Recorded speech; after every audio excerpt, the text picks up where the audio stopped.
think sometimes people forget that I do this for a living. So for anyone new here, I'm a political scientist. I specialize in authoritarianism. And yes, German regime. Regime is used and misused within the mainstream media, public discourse, as a kind of shorthand for a bad or repressive government.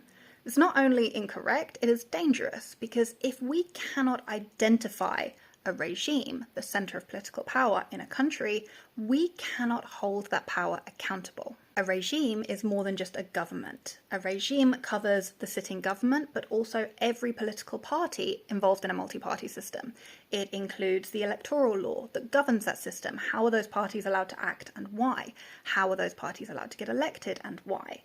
It covers both formal and informal institutions, so formal institutions like the law, but also informal institutions like patriarchy, the old boys club, which absolutely influence who gets political power and why. If we cannot identify those actors as political actors who have power in a system, we cannot hold them democratically accountable. In this particular context, German regime, I'm talking about regime actors including the police and the mainstream media, which over the last few years has become increasingly apparent is state-controlled. You cannot take government action in isolation. That government action, the foreign policy of Germany right now, exists within an institutional context. It is enforced by the police and it is propagated by the mainstream media.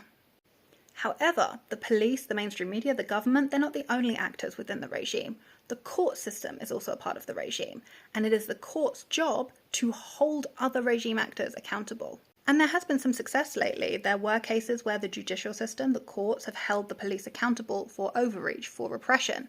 There was a case in Berlin, I think it was, where they tried to press criminal charges against a woman for saying, "From the river to the sea, Palestine will be free." This was then overturned by the court system. However, if we do not use the term German regime, we ignore the embeddedness, the overlap between the police, the court system, the government, policy, and the mainstream media. We ignore that relationship with one another, that reinforcing role that they play to hold up the status quo. The regime can be understood as the status quo and all of the institutions that have the power to uphold it. I don't have any more time, I've got to go, but if you have any more questions, drop them in the comments. I will try to answer them or do a follow-up video, but I hope this helps.